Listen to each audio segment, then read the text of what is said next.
There is no better way to start our last day here in London than by having a full English breakfast. So we've come to the Regency Cafe to have the most delicious meal. Yeah, it dates back to 1946, but it's been pretty popular in movies. We actually sat at the table just randomly as in layer cake. Daniel Craig, aka Mr. Bond there. Yes, and you can't film inside or take photos. There's a sign up, so we've just got a little bit of sneaky B-roll that we'll show you now. But we came here because the breakfast is really affordable, and this place is like no fuss, no frills. It's a well-oiled machine. The lady who's running it is a character. Like, it was so good. Like you said, a perfect way to start the day off. So let's go see all the iconic spots in London.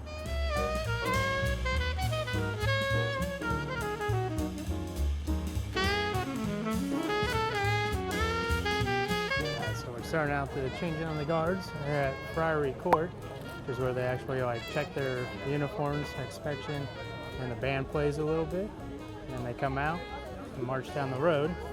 This is the old guard, so everyone's going off duty.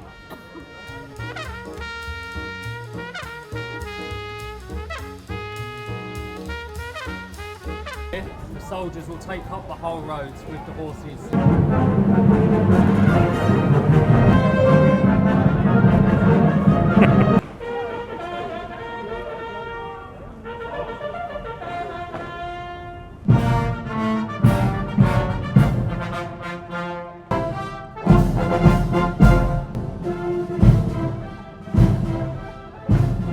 More people than when I watched the video from 2 years ago. Yeah, and I think that all these tour guides, I think that they're going to take us on this same route.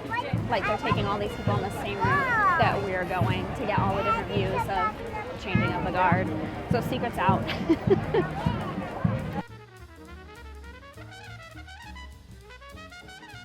Got the horse guards coming now.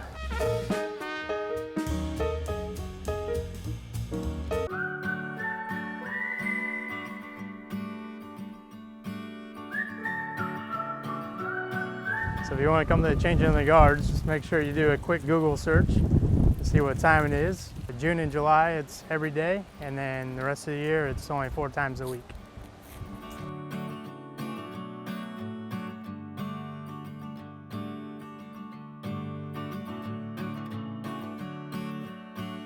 So this is the final stop we were going to come to for changing of the guards, but we got here a little too late.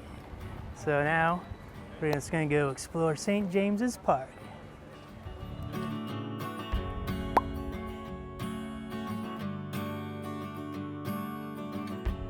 Gonna be us in a couple days, mate. Yeah. Wonder if it's going to. Wait, we haven't told anybody where we're going yet.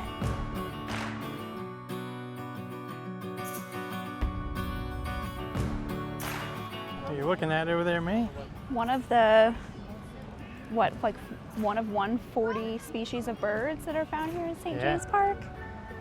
What's that bird called? I think it's a pelican. Oh. I don't know.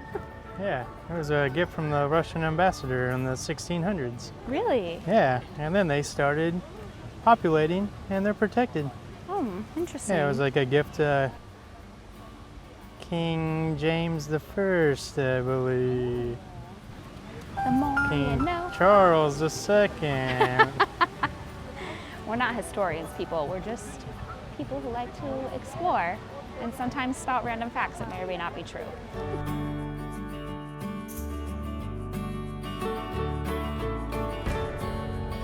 So the land here where St. James Park is actually used to be kind of like a marsh, swamplands until Henry VIII drained it and turned it into like a deer hunting ground. And then we just learned that, what was it, King James I turned it into an exotic animal park for himself, complete with elephants, alligators, even camels. And now it's a beautiful park filled with tourists.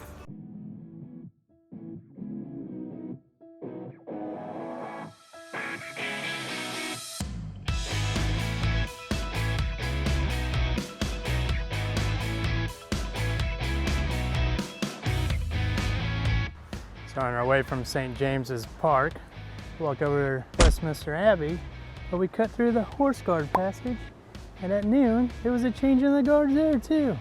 So if you want to see the horses change guard, so they're at noon. But we're here at Westminster Abbey, home to coronations, royal weddings, and royal funerals. If you want to see Evan get married, make sure you hit the thumbs up, subscribe button, so we can get her to 10,000 subscribers. She can get married. Probably not there. To who, mate? To me. Oh. The royal lemon.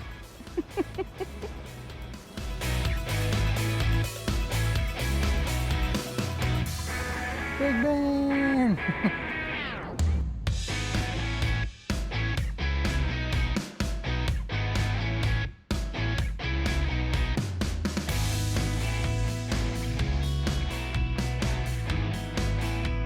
We're underneath the tube at Waterloo at the Leake Street Arches.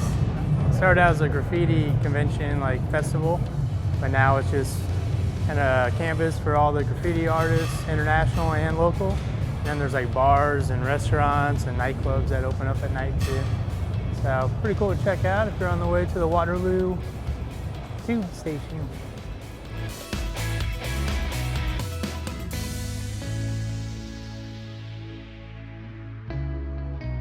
So some of the graffiti, they've actually put like plexiglass over it to protect it. And it looks like someone spray painted over this one, so this guy's cleaning it off. It's pretty cool that they take it so seriously here. This is a cool spot. I bet it's really fun at night. Yeah, maybe we'll just stay here all day. It is nice and cool, mate. There's beers over there. Yeah, and get you out of the sun too, so very nice. Yeah.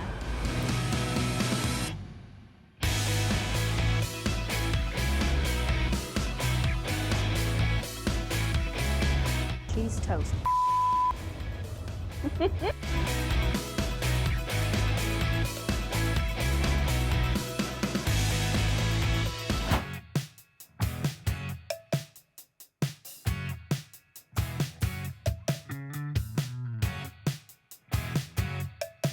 Fun fact about the London Underground, it's got its own set of mosquitoes, its own species of mosquitoes. It's called London Underground mosquitoes. How did that happen? Because they're stuck underground and there's no birds to attack, so they just attack humans more. So watch out now.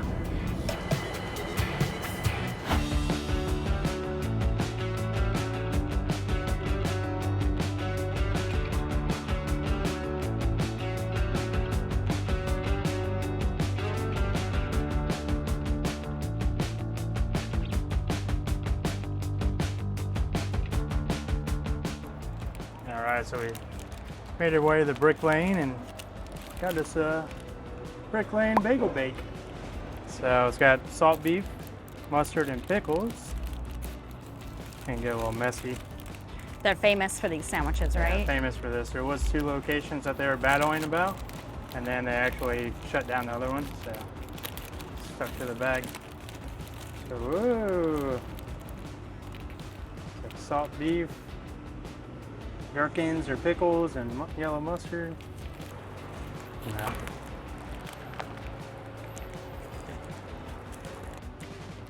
Yeah, so it's really salty. It's like corned beef almost, but or like a pastrami. Some people said it wasn't salty on the reviews, but it's like a salt lick, like a salt bomb. So, but here the pickles or the mustard has horseradish to it as well. So. Oh, yum. Yeah, it's got a little bit of a kick to it, but nice and tangy. And it was like £6.20, I think, for the bagel sandwich. So not too bad, like $8 US, something like that.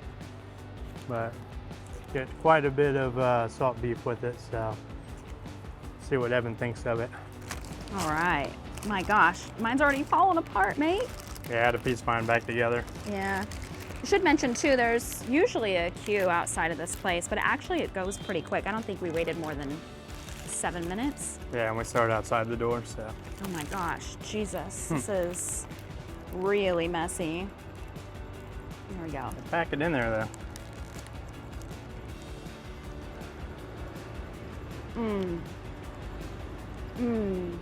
Oh my God, it is spicy. Ooh, is that the mustard? Sure, that are the pickles, obviously. It's only 3 things on the sandwich, so. The bagel's really, really good.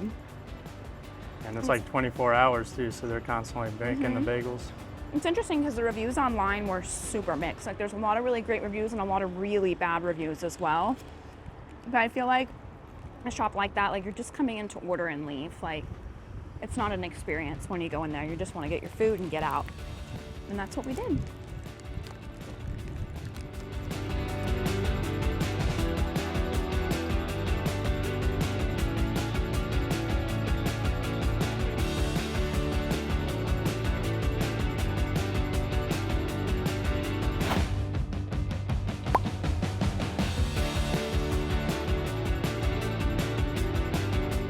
Tried to cut through the Spitalfields market. Haven't got distracted. I did. I found this stall that had all these really cute purses, and I got this little tiny one with peaches on it or oranges. I'm not sure what these are. But the next country that we're going to, they use a lot of plastic, so I thought this would be a good substitute to hold my drinks. Carry your drinks around. Yeah. It's nice and hot. Yeah, it was only 15 pounds too, and the guy was super, super nice, and he had tons of other bags. I actually really wish I could have bought more.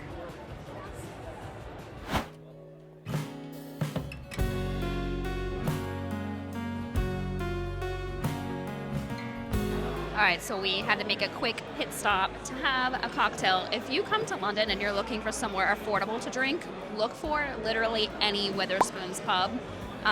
Because we just got a glass of wine, a craft beer, and a club soda with lime for under 10 pounds, which anywhere else in London you're going to be paying like 15 pounds for a glass of wine this big. So just a little tip if you're coming to visit.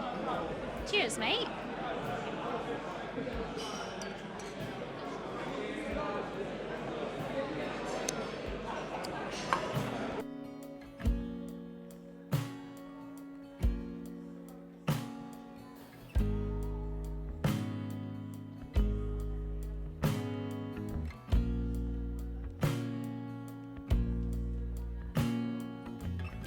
Well, thank you guys for coming with us today on our last day here in London. We've had such a great time in the UK. If you missed the rest of our UK series, make sure you go back and watch that. Super fun. Yeah, especially the 3-week Scotland road trip. Oh my gosh, that was the best. That's definitely my favorite part of the whole UK trip. Yeah, and eating all the food too. It's yes. been great. We've been a little vague about our upcoming travel plans, but we are officially moving from the UK to another country, and we'll tell you all about it in the next vlog. Don't forget to hit the thumbs up button, subscribe so you can follow along in that country. And we'll see you guys in the next one. Cheers. Cheers.